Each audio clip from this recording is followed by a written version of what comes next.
আমাকে জড়ালে তো রিভেঞ্জটা আরও মুখরোচক হয় না, আরও তো বেশি মুখরোচক হবে আপনি যদি আমাকে এটার মধ্যে অ্যাড করেন। যেইখানে নামগুলো বলা প্রয়োজন সেখানে নাম বলবো। আমি ওদের মতো না, আমার তো আর কিছু নাই, আমাকে তো একদম ডিস্ট্রয় করে দিছে সোশ্যালি, তো আমাকে হ্যারেস করে একদম ডিস্ট্রয় করে দিছে। আলভি আর আমাকে নিয়ে যে জীবনের প্রথম গুঞ্জন উঠছে তা তো না, চান আমাকে গার্লফ্রেন্ড বানাই দিতে চান। ইকরা ওর ফ্রেন্ডদের সাথে আমার ব্যাপারে অনেক কিছু শেয়ার করেছে। আমি তিথিও আসামি হতে পারে যদি তদন্তে উঠে আসে তিথি সত্যিই জড়িত।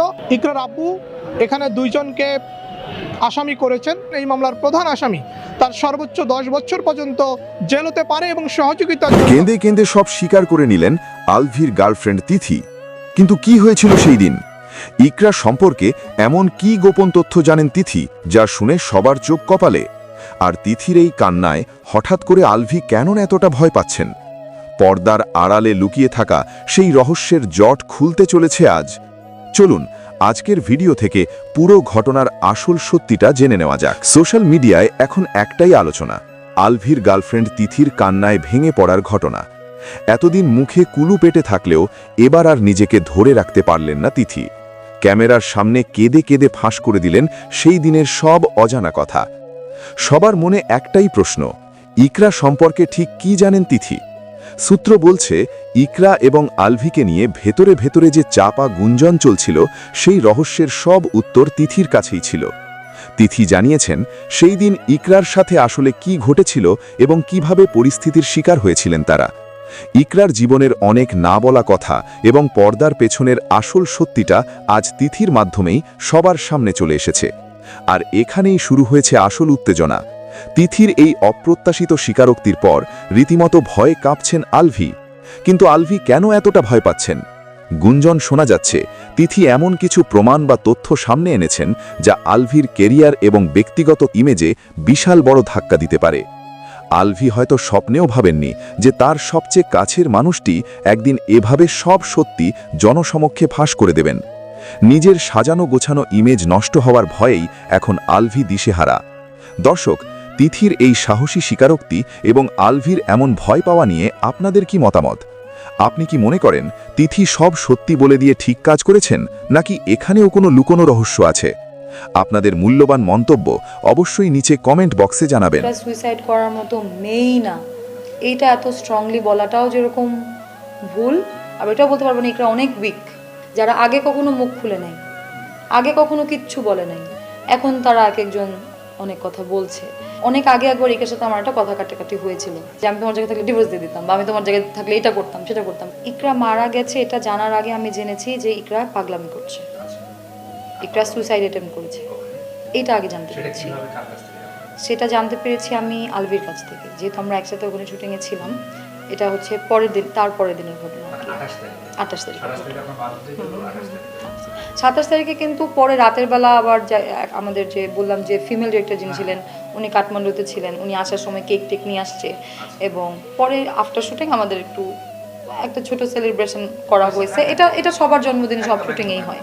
28 তারিখ আমরা যখন সব একসাথেই ছিলাম, ওই টাইমে হচ্ছে গিয়ে হঠাৎ করে, যেহেতু আমি অনেক জায়গায় বলেছি আলভি আমার ভালো বন্ধু, তো যখন এরকম একটা সিচুয়েশন হবে খুব স্বাভাবিকভাবেই ও বলবে। বা শুধু আমাকে না, ওইখানে আমাদের ডিওপি ছিল যে আমাদের ক্লোজ, ওইখানে যারা ক্লোজ তারা আগে জেনেছে, যারা ক্লোজ তারা আগে জেনেছে যে কোনো একটা অ্যাটেম্প্ট হয়েছে। তো জানার পর সাথে সাথে আমি আমার ফোন হাতে নেই, আমার ফোন হাতে নিয়ে আমি মানে ইকরাকে কল করা শুরু করি, যেহেতু ওর সাথেও আমি কানেক্টেড ছিলাম। ওকে আমি কল করা শুরু করি। আলভি দেখা যায় যে আলভি কাকে কাকে জানি কল করছিল। ওদের মধ্যে কোনো কিছু নিয়ে আর্গুমেন্ট চলছিল, এটাই আমি জানি। এর বাইরে কি নিয়ে কি না না না না এখন আলভি কিন্তু ওর সাংসারিক বা পার্সোনাল লাইফ নিয়ে খুব একটা শেয়ার বা খুব একটা কথা বলা, প্রবলেম ছিল বুঝি যে হ্যাঁ প্রবলেম চলছে, বা ওটা তো বোঝা যায়, বা মাঝে মধ্যে হয়তো কিছু শেয়ার করেছে, কিন্তু ওই দিনেরটা তো আসলে ধাপ ধাপ ধাপ ধাপ ধাপ ধাপ করে ঘটে যাওয়া ব্যাপার, তাই না? ওইটা তো আসলে ওইভাবে কথাই হয় নাই যে কী নিয়ে ইস্যুস চলতেছে ওদের। ওর পাশে যে অ্যাসিস্ট্যান্ট অর্ক, ওর সাথে মনে হয় আলভি যোগাযোগ করেছিল তার আগেই, যে রুমে যেয়ে দেখতে, ততক্ষণ অর্ক অলরেডি ওইখানে গিয়ে নকটক করছে। এই টাইমটাতে আমি ইকরাকে ফোন দেওয়া শুরু করেছিলাম বেসিক্যালি। তো এরপরে ফাইনালি যখন অর্ক ভিতর পর্যন্ত যেতে পারে, মানুষজন আসে, সিচুয়েশনটা এমন ছিল যে আমার কল দিচ্ছে কিন্তু অর্ক কথা বলতে পারছে না, মানে ওই জায়গাটা সামলাবে নাকি কথা বলবে এরকম একটা বিষয়। এবং ইকরাকে নিয়ে ওরা হসপিটালের উদ্দেশ্যে বের হয়ে যায়। এরপর আমি অর্ককে কিন্তু ননস্টপ কল দিচ্ছিলাম, মানে আমি অর্ককে দিচ্ছি, আমাদের একটা ভাই আছে আলভি তাকে দিচ্ছে, মানে যে যাকে পারছি, কারণ আমরা তো দেশের বাইরে এবং নিরুপায় এবং অসহায়। তো সেই জায়গা থেকে ওইখানে দেশে যারা আছে তাদেরকে রিচ করার চেষ্টা করা হচ্ছিল, যাদের কথা মাথায় আসছিল। তো অর্ককে আমি ফোন দিতে থাকি, অর্কর ফোনে এমবি থাকে না, এই কারণে কল রিসিভ করলেও মানে রিসিভ করে কিন্তু কেন জানি কানেক্টিং লেখা উঠতেছে। পরে ও আমাকে টেক্সট পাঠায় যে আপু ম্যাডামের ফোনে ফোন দেন। তা আমি কল করি, কল করার পর মানে ইকরার ফোনে আমি কল করি, কল করার পরে আমি 1-2বার কথা বলে ফোন রেখে দেয়। এরপরে আমি এত অর্ক রিসিভ করে অর্ক তখন তো অলরেডি ইকরাকে নিয়ে হসপিটালের উদ্দেশ্যে প্রথমে মনে হয় ইসলামিয়া বা কোথাও একটা গিয়েছে, এরপরে হচ্ছে কুর্মিটোলার দিকে যাচ্ছিল। ওই কুর্মিটোলা যাওয়ার পথেও আমার তখন কথা হয় এবং আমি অর্ককে বারবার জিজ্ঞেস করতেছিলাম যে ও কি হিস্ট্রি ব্রিদিং, ওর কি হার্টবিট চলতেছে, অর্ক ভালো করে চেক করো। অর্ক বলতেছিল যে মনে হয় চলতেছে। তারপর আমি বারবারই একই কোয়েশ্চেন করে যাচ্ছিলাম, কারণ ফার্স্ট দিয়েছে তো ওই পুরো সিনারিওটা থেকে মনে হচ্ছিল যে মানে বেঁচে আছে তো বেঁচে থাকাটা ইম্পর্টেন্ট, বাকি পরেরটা পরে।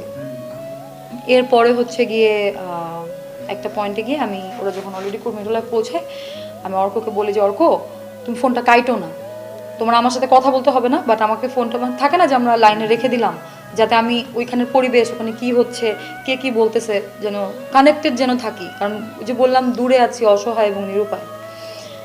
তখন আলভিও আছে সামনে, মানে লাউড দিয়ে আমরা আরো কয়েকজন মিলে মানে ওই কানেক্টেড থাকার চেষ্টা করছিলাম আর কি। তো এরপরে হচ্ছে গিয়ে হঠাৎ করে কানে আসে যে উনি তো অনেকক্ষণ আগে মারা গেছে। আমি তো বললাম ওদের যতটুকু আমি জানি ওদের যখনই কোনো ঝগড়াঝাটি হতো, এটা শুধু ওদের না, এটা যে কোনো সংসারেই হয় যে এক বিষয় নিয়ে ঝগড়া হলে 10 বিষয়ে চলে আসে। হ্যাঁ, তো ওই 10 বিষয়ের মধ্যে আমি থাকতেও পারি নাও থাকতে পারি, I don't know, I have no idea. এটার মধ্যে অনেক তর্ক বিতর্ক আছে। ও এর আগেও সুইসাইড অ্যাটেম্প করেছিল, এটা কেউ অস্বীকার করতে পারবে না। ও আগেও সুইসাইড অ্যাটেম্প করেছে। ইকরা সুইসাইড করার মতো মেয়েই না, এইটা এত স্ট্রংলি বলাটাও যেরকম ভুল, আবার ইকরা মানে আপনি পজিটিভ নেগেটিভ যে পৃষ্ঠাতেই আপনি ফেলেন, দুইটাই আপনি কোনোটাই কনফিডেন্টলি বলতে পারবেন না। এটাও বলতে পারবেন না যে ইকরা সুইসাইড করার মতো মেয়েই না, আর এটাও বলতে পারবেন না ইকরা অনেক উইক, সুইসাইড করতেই পারে। কনফ্লিক্ট আছে বিষয়টার মধ্যে।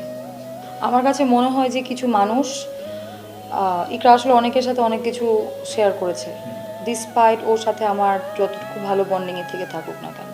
এখানে আমার কথা হচ্ছে যে if you don't like me you don't have to pretend. তুমি আমার সাথে প্রিটেন্ড যদি একরকম করো তাহলে কিন্তু আমি বুঝতে পারবো না যে তুমি আসলে কী চাও। আমার তো ক্যারিয়ার, আমার একটা স্ট্যাবলিশ জুটি, দর্শকের গ্রহণযোগ্যতা আছে, আমি তো আমার মতো কাজ করতে চাইবই, সেটা আমি নষ্ট করতে চাবো না, তাই না? আনলেস সেখানে কোনো ম্যাসিভ যদি কোনো ঘটনা ঘটে যায়, তখন ওইটা ছাড়া আমি হয়তো চাবো যে না আচ্ছা আমার কাজটা সুন্দরভাবে যে স্মুথলি চলুক। অনেকের ক্ষোভ আছে, আলভির সাথে ব্যক্তিগত রেষারেষি আছে, এবং যেহেতু আমরা স্ট্যাবলিশ জুটির পাশাপাশি খুব ভালো বন্ধু, সেটে আমাদের অনেকে খুনসুটি দেখেছে, সেটে আমাদের মানে সেটের মধ্যে আমাদের যে বন্ডিংটা থাকে সেটা দেখেছে, হয়তো সেই জায়গা থেকে বলছে, বা ইকরা অনেক ওর ফ্রেন্ডদের সাথে অনেক কিছু শেয়ার করেছে। তো যেহেতু অনেক কিছু শেয়ার করেছে, তো এত কিছু যেহেতু ও শেয়ার করেছে, সো হয়তো অনেকের কাছে মনে হচ্ছে যে তিথি এখানে দোষী। কিন্তু আমি না ওই সময় দেশে ছিলাম না, আমি ইকরাকে কোনোদিনও আত্মহত্যার জন্য প্রভোগ করেছি। ইনফ্যাক্ট আই হ্যাভ প্রুভ, আমি দেখিয়েছি যে, বা আমি দেখানোর আগে আমি বলেছিলাম যে ইকরা ওর ফ্যামিলি ম্যাটারেও যখন কথা বলেছে আমি সবসময় ওর সাথে পজিটিভভাবে কথা বলেছি। ও যখন ওর সাংসারিক ব্যাপারে ফ্রাস্ট্রেশনের জায়গা থেকে কিছু, ও কিন্তু অনেক মানুষের সাথেই ওর সাংসারিক ব্যাপারে শেয়ার করতো। ইতিমধ্যে আমরা দেখেছি যারা আগে কখনো মুখ খুলে নাই, আগে কখনো কিচ্ছু বলে নাই, এখন তারা এক একজন অনেক কথা বলছে। তো ও কিন্তু অনেকের সাথেই এগুলো শেয়ার করতো। আমরা কিন্তু ইউজুয়ালি চেষ্টা করি যে আমাদের পার্সোনাল ম্যাটার সবার সাথে আমরা শেয়ার করি না। ওর ফ্রেন্ডদের সাথে তো অবশ্যই করবে, যারা ক্লোজ ফ্রেন্ড তাদের সাথে অবশ্যই করবে, বাট ক্লোজ ফ্রেন্ড ছাড়াও কিন্তু অনেকের কাছেই দেখলাম শুনলাম যে ইকরা তাদের সাথে শেয়ার করেছে, তারা নাকি আগে থেকেই জানতো। ওর ফ্রাস্ট্রেশনের ব্যাপারটা যখন আমার সাথেও শেয়ার করেছে, আমি কিন্তু ওর খুব আহামরি ক্লোজ না, কিন্তু ও কিন্তু শেয়ার করেছে। হ্যাঁ, তো যখন শেয়ার করেছে আমি কিন্তু আমার জায়গা থেকে আমি কিন্তু ওকে আমার বাউন্ডারি মেনটেন করে বুঝিয়েছি।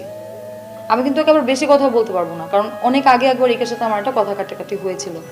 সেই জায়গা থেকে আমি যদি ওকে এখন ইকরা যদি আমাকে জিজ্ঞাসা করে তিথি তুমি আমার জায়গা থাকলে কী করতা, আমি ওকে বলতে পারবো না যে আমি তোমার জায়গা থাকলে ডিভোর্স দিয়ে দিতাম বা আমি তোমার জায়গায় থাকলে এটা করতাম সেটা করতাম, কারণ আমি কিছু বললে পরে দেখা যাবে সেটা আবার নেগেটিভও হতে পারে। তা আমি আমার বাউন্ডারি মেনটেন করে ওকে সবসময় বুঝাতাম। বা ও যখন আলভির সময় দেওয়া নিয়ে কথা বলতো যে আলভি কতটুকু সময় দেয়, কতটুকু সময় দেয় না, কতটুকু সময় দেয় কতটুকু সময় দেয় না, এটা আসলে আমরা বুঝিয়ে একটা মানে আমরা যে প্রফেশনে আছি এখানে থেকে কতটুকু সময় দেওয়া পসিবল এবং সেই পসিবল টাইমটুকুর মধ্যে আসলে সময় দিয়েছি কি না, এটা তো আসলে আমরা আরেকটু ভালো মতো স্টাডি করলে আমরা জানতে পারবো বা আমরা দেখি। কিন্তু আমার সাথে এগুলো শেয়ার করলে ওকে আমি বুঝাতাম যে প্রফেশনটাই এরকম, বা আরে বোকা তোমাদের দেখবা যে এখন দূরে আসে না এই কারণে বেশি যন্ত্রণা হচ্ছে, আলভি ঢাকা গেলেই সব ঠিক হয়ে যাবে। তিথিও আসামি হতে পারে যদি তদন্তে উঠে আসে তিথি সত্যিই জড়িত। ইকরার আব্বু এখানে দুইজনকে আসামি করেছেন। এই মামলার প্রধান আসামি, তার সর্বোচ্চ 10 বছর পর্যন্ত জেল হতে পারে এবং সহযোগিতার জন্য আফরা ইবনাত খান ইকরা আত্মহত্যা করেছে। এবং এখানে অভিযোগ করেছেন কবির হায়াত খান অর্থাৎ ইকরার আব্বু। ইকরার আব্বু এখানে দুইজনকে আসামি করেছেন। প্রধান আসামি হচ্ছে ইকরার হাজব্যান্ড জাহের আলভি, যাকে আমরা সবাই অভিনেতা হিসেবে জানি, এবং দ্বিতীয় আসামি করা হয়েছে নাসরিন সুলতানাকে। নাসরিন সুলতানা হলো জাহের আলভির আম্মু, অর্থাৎ ইকরার বাবা মামলা করেছে ইকরার স্বামী এবং ইকরার শাশুড়ির নামে। এখানে স্পষ্ট করে বলা হয়েছে অভিযোগের মধ্যে যে একটা মেয়ের সাথে যেই পরকীয়া আমরা সোশ্যাল মিডিয়াতে দেখেছি, তিথি নামের একটা মেয়ের সাথে পরকীয়া, সেই পরকীয়ার সূত্র ধরে স্বামী স্ত্রীর মধ্যে ঝামেলা হয়, অর্থাৎ জাহের আলভি এবং ইকরার মধ্যে অনেক বেশি ঝামেলা হয়। ইকরা যখন জাহের আলভিকে বাধা দেয়, বারবার এই পরনারীর কথা বলে, তখন জাহের আলভি ইকরাকে এটাও বলেছে, যেটা মামলায় বলা হয়েছে, যে তুই যদি মরেও যাস আমার কিছু যায় আসে না, তুই যা পারস কর, আমি এসব কন্টিনিউ রাখবো। তো দেখেন কতটা ভয়ানক হতে পারে।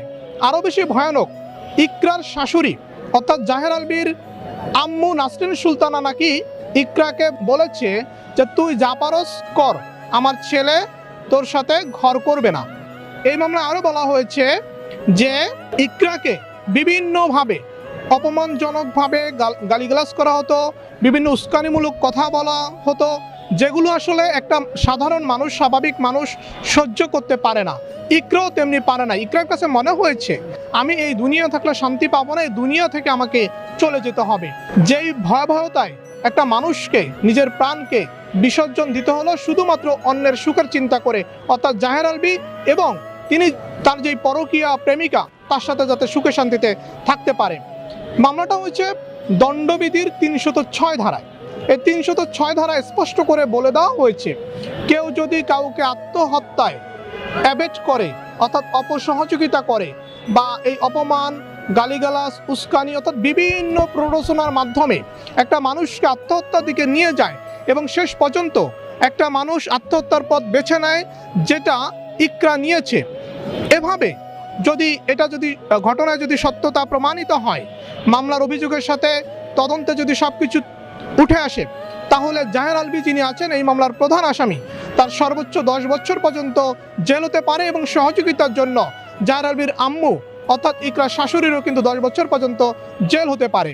আমাদের সারা বাংলাদেশকে কাঁদিয়েছে, প্রত্যেকটা মানুষকে সচেতনতার বার্তা দিচ্ছে যে পরকীয়া নামক যে ভয়ঙ্কর রূপ, যে ভয়ঙ্কর বিষয়টা, এই বিষয়টা সবার এড়িয়ে চলা উচিত, কারণ পরকীয়া একটা মানুষের প্রাণহানি পর্যন্ত ঘটে যেতে পারে। আমরা তো সোশ্যাল মিডিয়ায় দেখতেছি যে তিথির সাথে জাহের আলভির পরকীয়া এবং এই পরকীয়ার কারণে অপমান অপদস্থ হয়ে বিভিন্ন গালিগালাজ বা উস্কানিতে পড়ে ইকরা তার জীবনকে শেষ করে দিছে, এটা আমরা সোশ্যাল মিডিয়াতে দেখেছি। যেহেতু জাহের আলভী এবং জাহের আলভীর আম্মুর নামে মামলা হয়েছে, আমি বলবো ঘটনায় যদি সত্যতা প্রমাণ পায়, ঘটনায় যদি বা তদন্তে যদি উঠে আসে যে তিথি নামক সেই ভয়ঙ্কর মেয়েটি যিনি ইকরার আত্মহত্যার জন্য দায়ী, আমরা যেটা দেখেছি সোশ্যাল মিডিয়ায় বিভিন্ন হাজার হাজার কমেন্টের মধ্যে দেখতে পাই যে তিথি নামক মেয়েটার ফাঁসি হওয়া উচিত, তিথি নামক মেয়েটাকে 1 নম্বর আসামি করা উচিত ছিল। দেখেন, তিথিও আসামি হতে পারে যদি তদন্তে উঠে আসে তিথি সত্যিই জড়িত এবং তিথির কারণে